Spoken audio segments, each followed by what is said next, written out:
It's now time for me to welcome this morning's guest speaker, and I'm honored to introduce Ernie Johnson, Jr. He's one of sports' most respected and beloved personalities, the six-time Sports Emmy Award winner and the host of TNT's Inside the NBA, has helped audiences break down games and belly laugh for decades. Ernie is also co-host of the Steam Room podcast and a host for Turner and CBS's NCAA Division I Men's Basketball Championship coverage. He's the lead play-by-play announcer for Turner's coverage of Major League Baseball and the PGA Championship, and has covered the National Football League, the British Open, Wimbledon, and the Olympics. He's really done it all. In addition to his professional accolades and Lifetime Achievement Awards, Ernie has earned honors being recognized for his incredible actions off camera, including the first ever John Wooden Keys to Life Award and a Museal Award, both of which salute characteristics such as integrity, faith, and good sportsmanship. He's also a Georgia Sports Hall of Fame inductee, and in December of this year, Ernie will be inducted into the Sports Broadcasting Hall of Fame. Maybe more impressive than his professional fame and recognition is Ernie's innate ability to connect with people on a human level. His willingness to discuss topics such as the adoption of his and his wife Cheryl's children, including their special needs son Michael, the death of his father and best friend, iconic sportscaster and pitcher Ernie Johnson, and his own battle with non-Hodgkin lymphoma. These topics have endeared him and given hope to millions. In his new book, Unscripted, The Unpredictable Moments That Make Life Extraordinary, Ernie takes readers behind the scenes of those very moments. With grace and humility, Ernie gives readers a look at TV's most popular shows and broadcasts, as well as into the privacy of his own home, to share hard-won lessons and being open and slowing down to savor the moments that really matter. Unscripted takes readers back to Ernie's early days, offering intimate insight into his athletic career, first jobs in TV, falling in love, his close relationship with his father, and more. While the book is full of warm tales from Ernie's youth and hilarious outtakes featuring coworkers like Charles Barkley, Kenny Smith, and Shaquille O'Neal, Unscripted does not stick solely to life's happy surprises. From the passing of his father, the adoption of their special needs children, the health scares of his son Michael, to his battle with non-Hodgkin lymphoma and much more, Ernie shares the gut-wrenching side of weathering the unexpected with grace, wit, and wisdom. Ernie lives in Brazelton with his wife Cheryl and their 6 children, 4 of whom are adopted. I'm not sure he needs much of a hype up here, but we do have a fun video to show you this morning.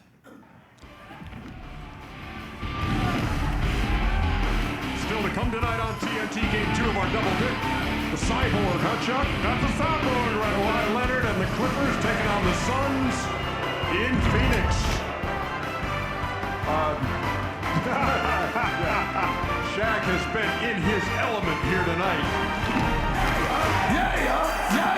The best fans ever. Give me something back, Chuck. Oh, that was a fun halftime. That was even more fun than the commercial break there. It's the best crowd ever. Thank you, Utah. We love you, Utah. There was no It's only the first day. Because wasn't gonna happen. Ernie, go Ernie, go Ernie, go Ernie. You know how I dance? Like Will Smith and Hitch. How's it going?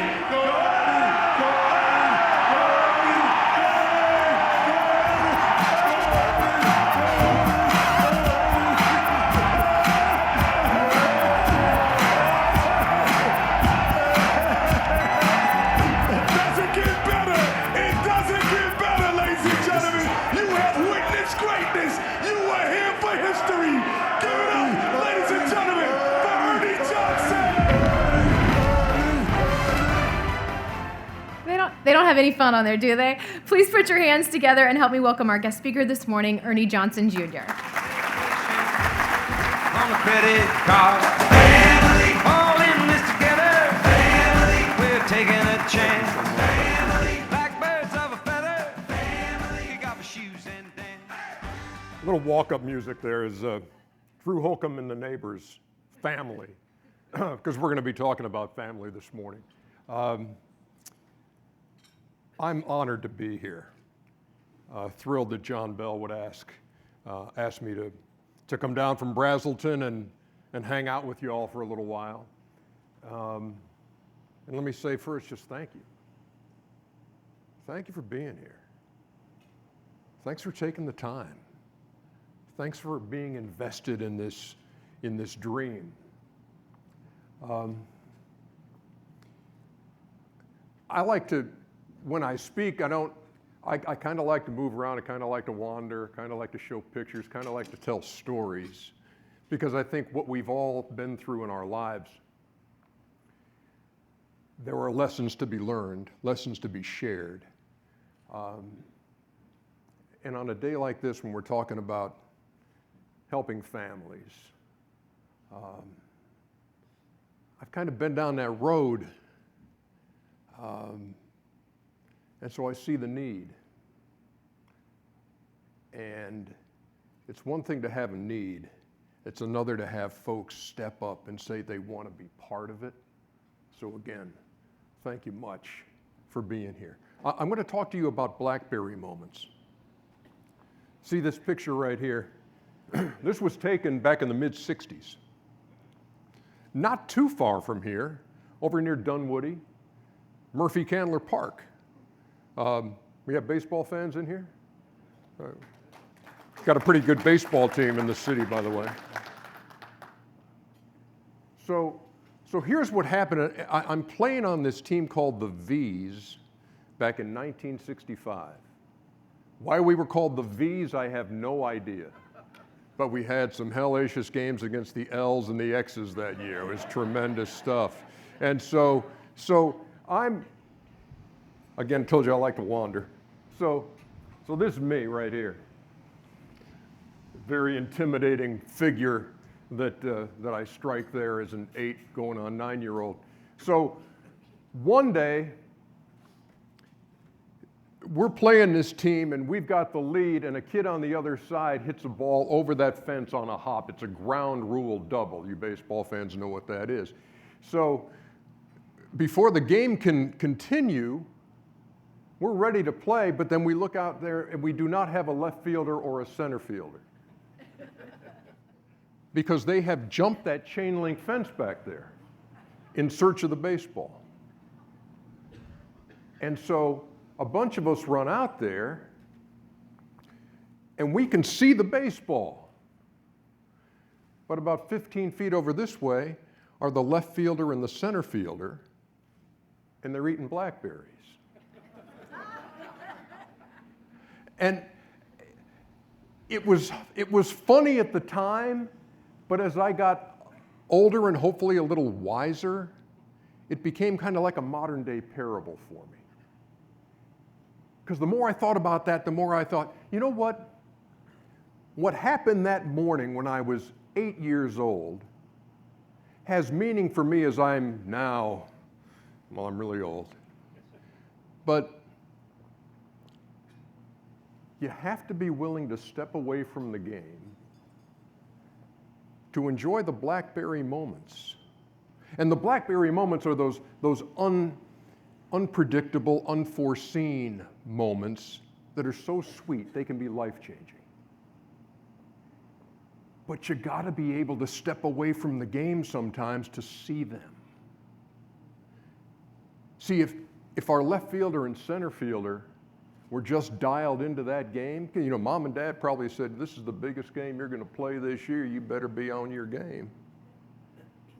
Then that doesn't happen. But the left fielder and the center fielder were like, hey, blackberries, come on. Think I'm gonna pass this up? And these BlackBerry moments, this is a true story. Because I'm big into seeing what each day brings and how you can make somebody's life better. How can you make somebody's day better? It doesn't have to be a huge thing. It can seem insignificant. But what it entails is getting away from your agenda and looking up and looking out and saying, there's a need. I was at the store one day, and I'm not trying to guilt out any of you guys in here. I buy my wife flowers all the time, all right? Doesn't have to be a special reason. They just like when I go to Publix to pick up something, and it's not every time, but it's every week, I buy a bouquet of flowers. So one day I'm in there and I bought 2. And I don't remember what egregious behavior necessitated me buying 2 bouquets of flowers for my wife that day, but I did. And so I'm putting my stuff in the car, and I look in the handicap spot, there's an elderly woman who's struggling a little bit to put her stuff away. And then I just got this little tap on the shoulder, it felt like.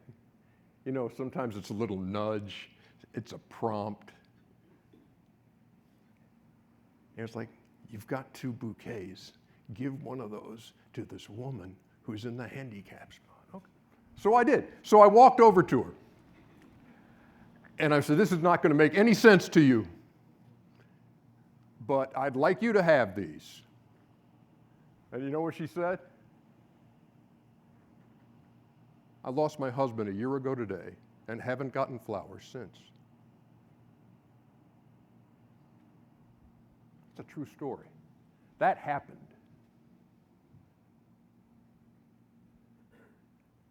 Sometimes you don't question why you're prompted to do something. And if I had been so wrapped up into what I had going on that day, like I've got to do this and I got to get home and I've got to check my phone, and you're not looking up and having your head on a swivel and seeing a blackberries, then that doesn't happen. And they can take any form. It doesn't have to be something you buy that you give away. It's holding the door open for somebody. It's seeing somebody in need. It's seeing a coworker who needs 5 minutes to tell you what a tough time they're having, and you're willing to listen. You realize the blackberry moments that you guys can be part of, you men and women can be part of by supporting this? Did you see the video? Did you see the dad who said, I'd just like to go out for dinner with my wife, and they can't do that? You know the blackberry moment you're going to provide? Because as you'll see as we go on, those are vital. Those moments are so important. Look, I had blackberry moments growing up. That's my dad.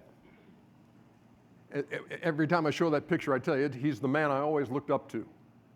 Okay? Taught me everything I need to know about being a husband, being a father, being a professional. And as much fun as I have working with Chuck and Kenny and Shaq, nothing will ever touch this. Being able to work with my dad, calling Braves games back in the 90s. You talk about your blackberry moments. When you sit shoulder to shoulder with your old man and call baseball. I mean, my life has been filled with those blackberry moments. My wife, who I've mentioned, is Cheryl. There's my dad, who's my best man that day. That's 41 years we've been married. Go ahead, hold your applause. So anyway, I'm a sportscaster. My wife's a world changer.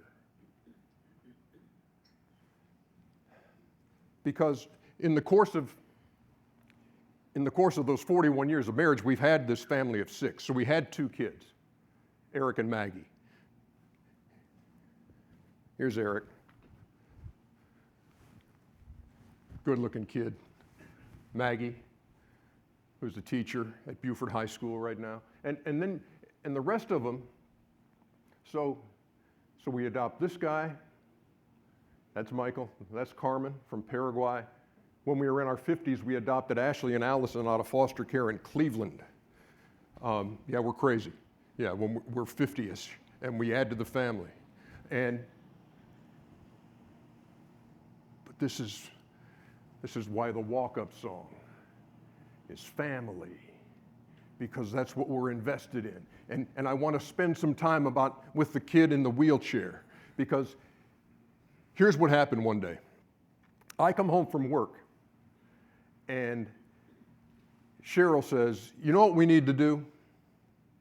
I'm like, chicken or fish. It's whatever you want. I'm good with either. And she said, no. And keep in mind, we're husband and wife, parents of 2 at this time, early 90s. And she said, no, I think we need to go to Romania and adopt a baby. It's like, no, chicken or fish, really, whichever, whatever.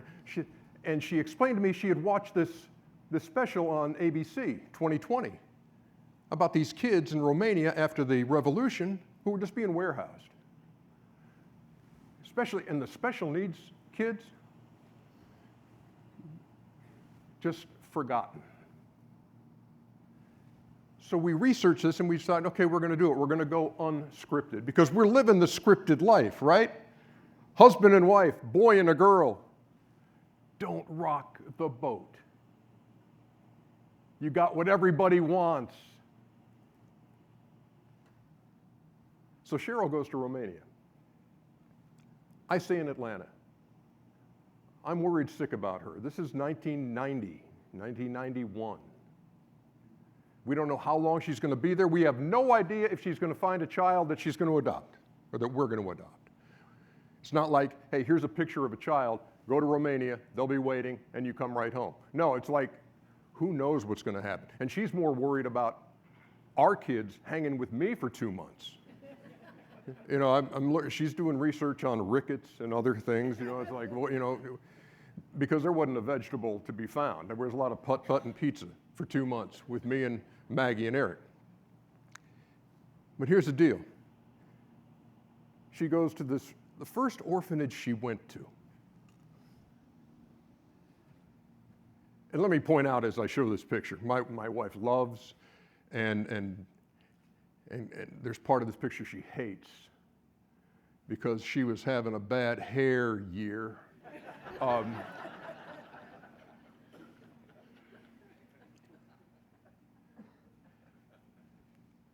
But we told the adoption folks, we're looking for a little girl under a year old with no permanent handicaps. Maybe we can give this child a second chance. This is not a little girl under a year old. First little boy that the nurse brings out at this orphanage is this little boy who's almost 3 years old. And he can't walk and he can't talk and he has a foot that's turned in. He was abandoned in a park at birth. It's the only time he'd ever been outside was the day they found him.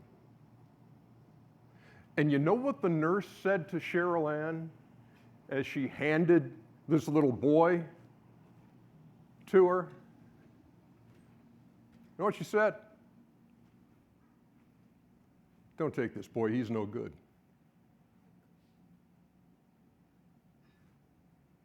Don't take this boy, he's no good.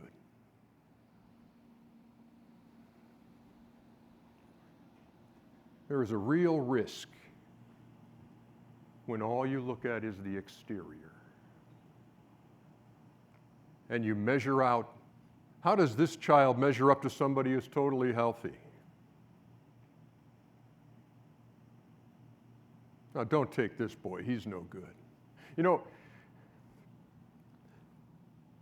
my wife and I spoke on the phone. She was in Bucharest, I'm in Atlanta. And she says, I met a little boy today, and he's so much more than we can handle. But I don't know if I can go the rest of my life wondering what happened to that blonde-haired kid in the orphanage in Romania. And I said, bring him home.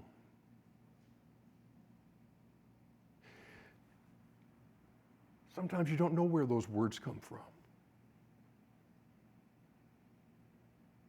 Like you could bring him home. What do you think?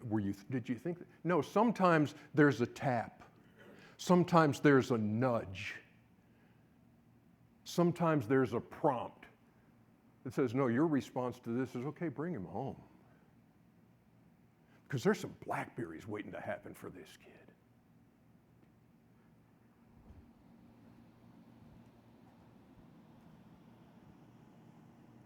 When we brought him home, we took him to the doctor. They fixed his foot.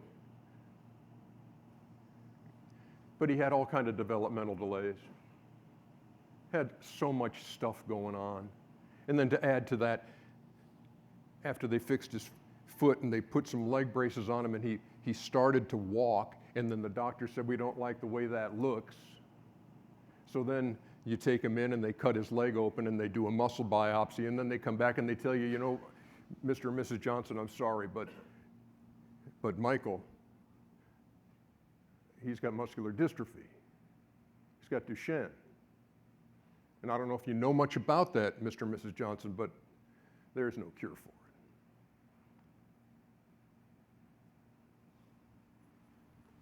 So now this unscripted chapter that you've pursued, you wonder, how are we going to navigate it?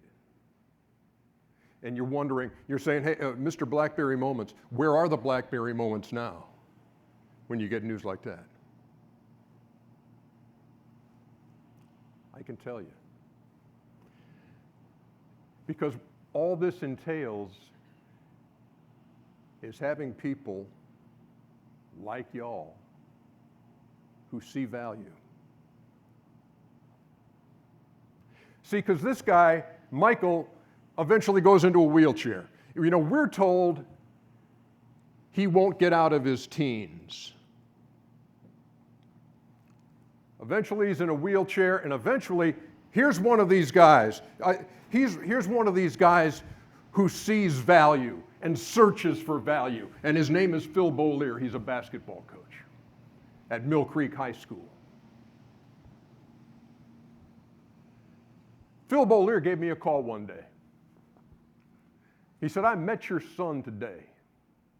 I want him on my basketball team. This was the first year at Mill Creek High School outside Brazelton. This sprawling new high school. This guy, Phil Beaulieu, was a basketball coach in basketball crazy Indiana.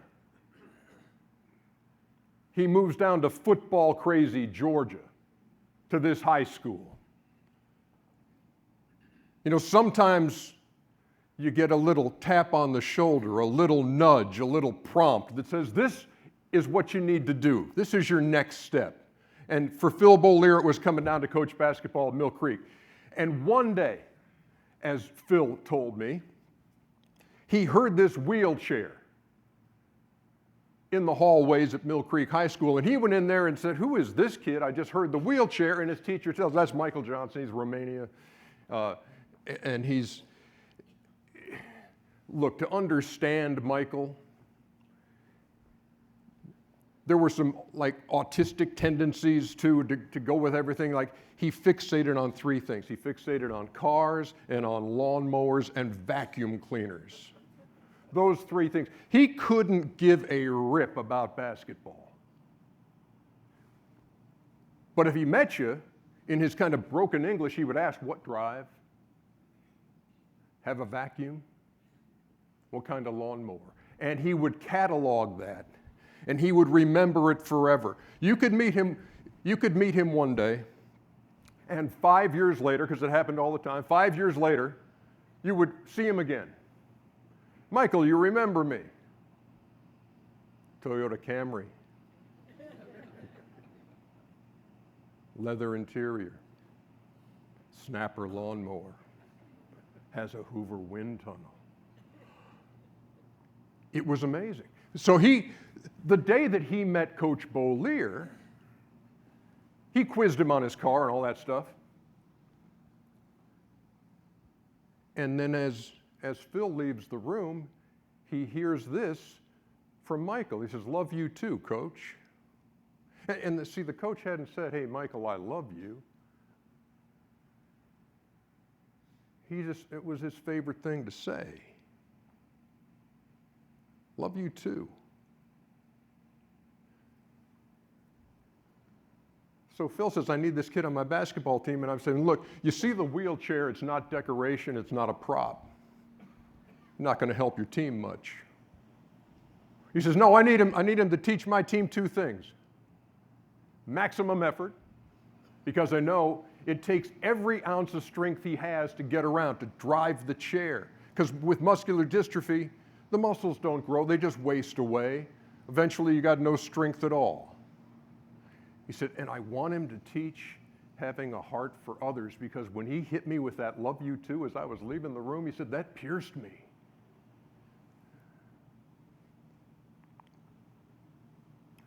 I said, he's yours. He's on your team. So he would kind of be an assistant coach. He'd sit behind the bench. And again, could not care if Mill Creek won or lost. I'd love to tell you that this is some kind of a Disney movie where, how about that Mill Creek in its first year of existence with this new head coach and the wheelchair kid behind the bench went 32-0 and claimed the state title. And these guys were getting drubbed on a nightly basis. They'd go up against a Norcross team that had 3 future NBA players on it. It'd be 63-12 at halftime. It was ugly. But you know what was awesome? Is that he's on a team. And a kid fouled out. One of the kids on Mill Creek fouled out one night and was really pissed off. Came to the bench, was throwing his towel down, threw himself down into the chair. Michael's sitting right behind the bench. You know what Michael said to this kid? Spencer Gay was his name. You know what he said to Spencer after he fouled out? Spencer, he said, yeah, Michael. Spencer driving a Suzu Rodeo? Yeah, Michael, that's it. And see, and you know what Phil Beaulier's doing in the course of these years? Phil is teaching, but Phil is also stepping away from the game. You know, it's like the left fielder and the center fielder, that not everything this day is going to be about the lesson plan. See, I'm going to step away from the game, and I'm going to tell my students every now and then a story about this kid named Michael Johnson, who was born in Romania and is adopted and has this fatal disease. And he would tell this story, and he said, look, all you kids, you use sign language in the hallway here at high school a lot, don't you? A lot of it's just one finger. And they were like, yeah, that's true. Well, let me teach you another sign that maybe you guys can use in the hallway. He said, because this buddy of mine loves to say, I love you and love you too. And he said, so in sign language, I love you is I love you. I love you. And if you tip the index finger at somebody else, he says, hey, it means love you too.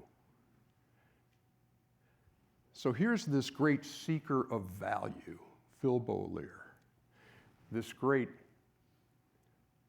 step away from the game and look for the blackberries guy, Phil Beaulier, teaching this to all of his students. So on senior night, when all the seniors get a blanket that has the Mill Creek logo, it's embroidered on there, it's got the name, got their number. Everybody's getting one. They call Michael up. It's his turn as a senior. And they give him his blanket, put it in his wheelchair. Cheryl and I are standing there. Crowd's applauding. And I look up in the student section, and they're standing like this.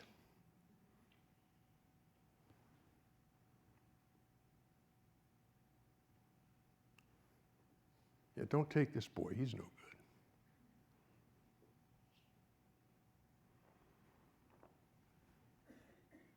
See, only God can take a basketball coach from Indiana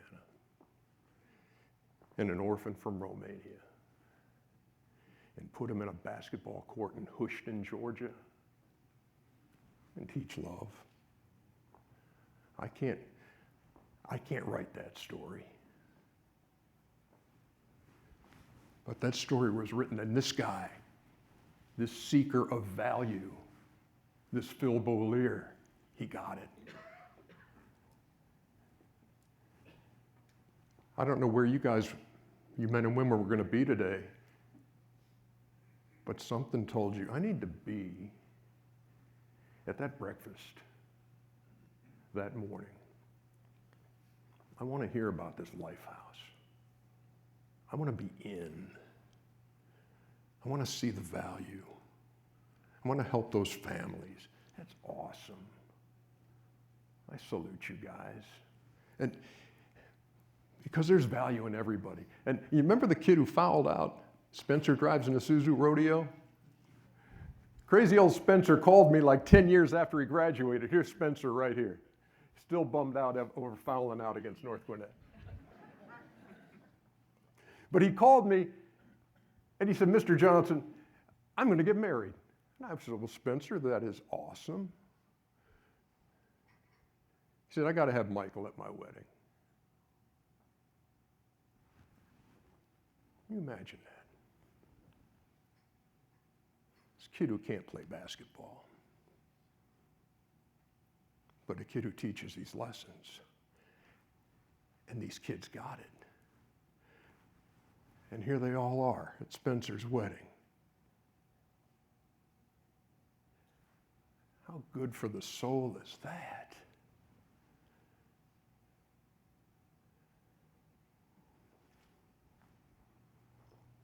Yeah, don't take this boy, he's no good. We got 33 years with that kid. 33 years. Last 10 of them on a ventilator.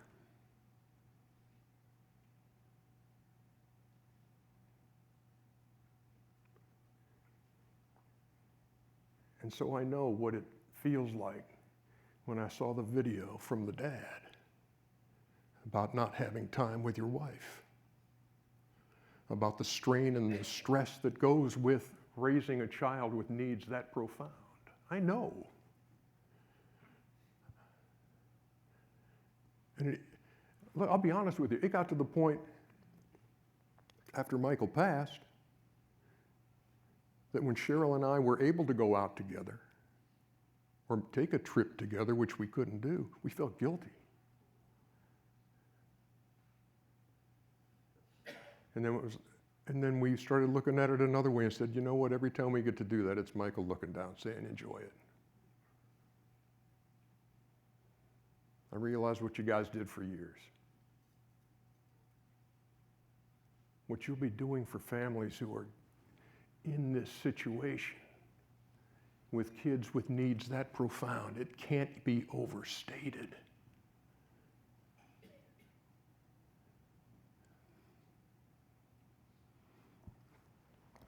A couple other things before I bounce. A couple of times in my life I've had a doctor tell me I got cancer. And I'm not talking about cancer here, I'm talking about helping people through whatever it is they're going through. It could be cancer. Hit the send button.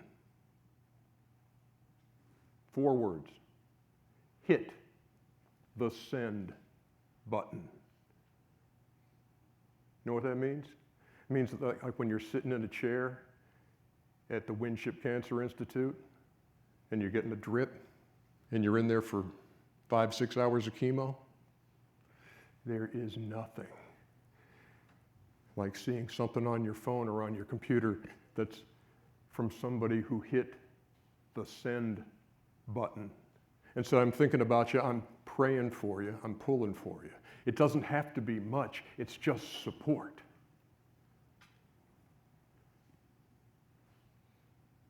Do you know families that are struggling right now with situations like we're talking about now with Lifehouse?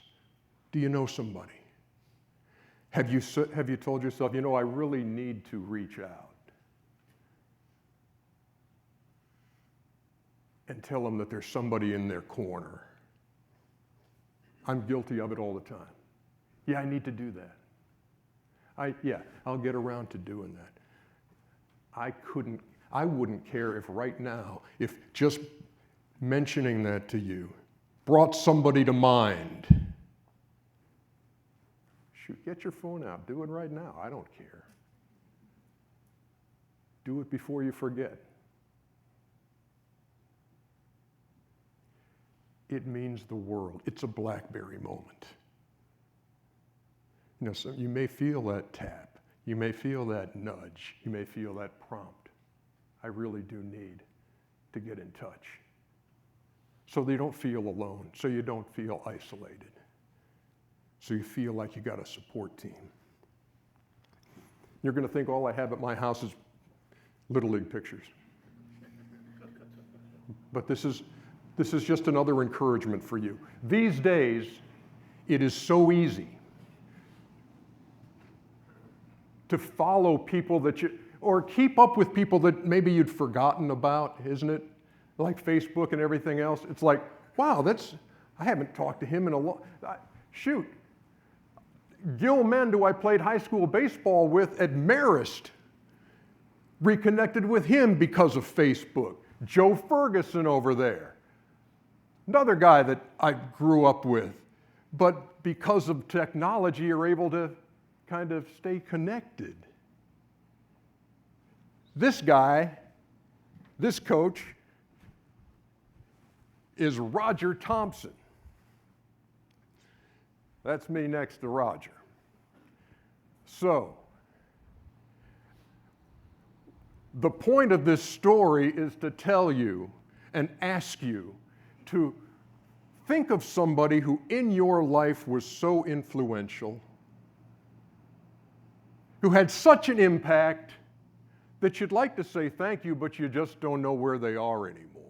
It could be a teacher, it could be a neighbor, it could be a coworker, it could be a coach. Is there somebody, when you think about where you are right now, who's been responsible for where you sit right now? Who's one of those people that if you had the chance, you'd say thanks? Because you can find them. See, Roger and I would stay in touch. This picture was taken in 1967, and Roger and I would stay in touch, and we'd have phone calls, and we'd just kind of talk. How you doing, Coach? Good to see you. And so one day I thought, I'm going to drop a BlackBerry on Roger Thompson. I'm going to show up at his door in North Carolina. This isn't going to be a phone call. This is going to be face-to-face. A face-to-face thanks, Roger, for everything you did. Because, see, on that 1967 team, Roger Thompson had connections. Roger Thompson was a good buddy of Bart Starr. Remember Bart Starr, the great Green Bay Packers quarterback? So we're the Big Apple Tigers. Big Apple used to be a grocery store in Sandy Springs. Good, I got a couple of nods. Yeah, thanks. Old guys with me. And before we played our championship game, Roger Thompson pulls out of his pocket a telegram. Telegram is a piece of paper that has like a message on it. It's like if you were going to print out a text. So he pulls out a telegram, and this is the year the Packers had won the first Super Bowl, and it's from Bart Starr saying, just wishing the Big Apple Tigers good luck in the championship game tonight. Bring it home just like we did with the Green Bay Packers. And we're so fired up. We beat Western Electric like 11-2, and we claimed the championship. And so at our end of the year party, here we are, a bunch of 9, 10, 11, 12-year-olds. You know what Roger Thompson gave us for just a memento of the season? What you think when you're 9, 10, 11, 12, what do you really want? We got a pen. And on the pen were the words that he said at every practice and every game that we played, and it was dedication, pride, and togetherness. And I've never forgotten that. And that's one of the reasons I always wanted to stay in touch with Roger Thompson, just to say thanks and for the leadership and for the guidance and the friendship. So here's what I'm going to do. I'm going to drop a BlackBerry on him. I'm going to go to North Carolina. I'm going to show up at his door, give him a hug. And I did.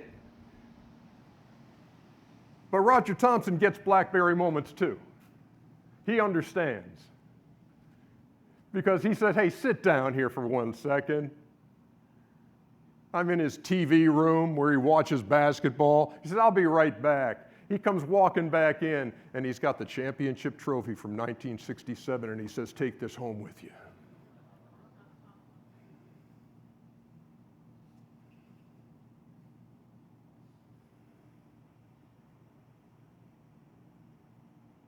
BlackBerry moments. so many shapes and sizes, so many ways to express it, so many ways to make somebody's day. You didn't think that made my day? To drive home with that championship trophy is bad. You know, there used to be a baseball player on top, but I guess after 50 years, some things don't look the same. None of us do.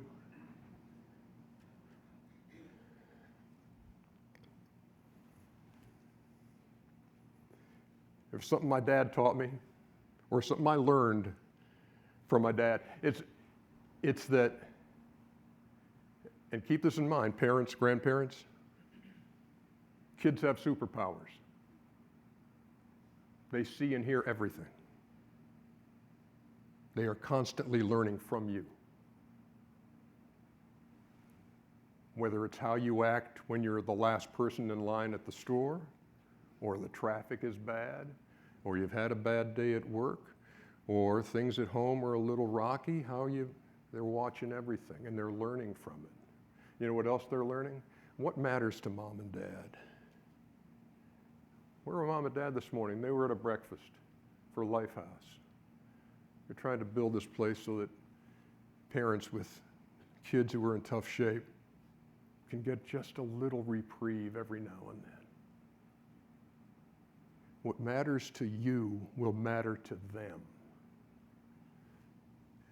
And so, and that's the purpose of this picture, because on the right, when I had my first son, Eric, I'm over at my dad's house, and there's Dad holding Eric, and I'm so proud. And then Eric has his first son, Everett, and I'm over at his place visiting, and I didn't even think about it. He says, "Dad, I need you to sit in a chair over here, and I need you to hold the baby. Put his head on your left bicep, and now I'm just going to get in here a little bit and then on Father's Day that year, that side by side shows up in a package that I unwrap.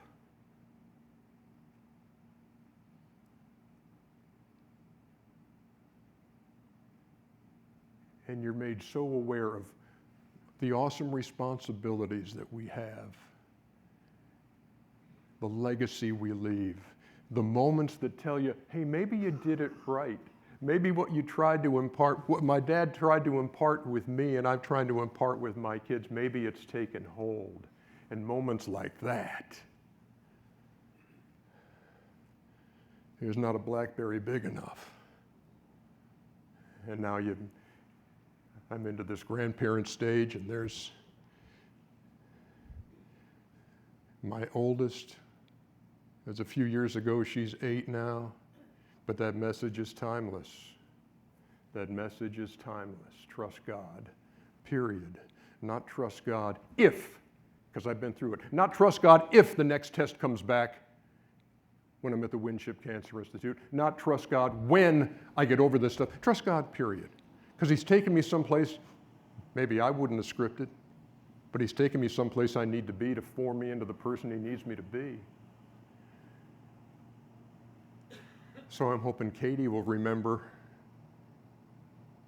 the picture I took of you with the stones outside our house?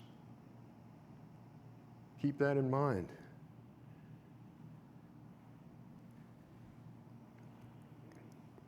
We have titles. Imagine there are all kinds of titles in this room. CEOs, CFOs, VPs, EVPs, whatever. I've had a few titles myself. But the one I value the most, and it's one I gave myself, Executive Vice President, BlackBerry Distribution. Love you all. Thank you. And thanks for supporting Lifehouse.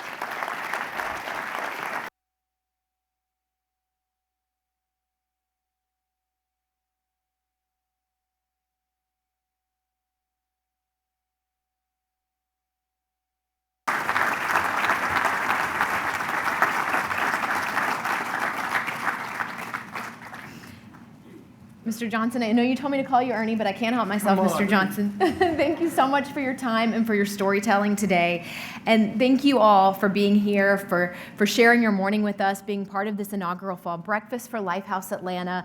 This dream can't become a reality without you and your support, and it is so truly appreciated. Thank you to all the Lifehouse volunteers, everyone a part of this event for making it possible.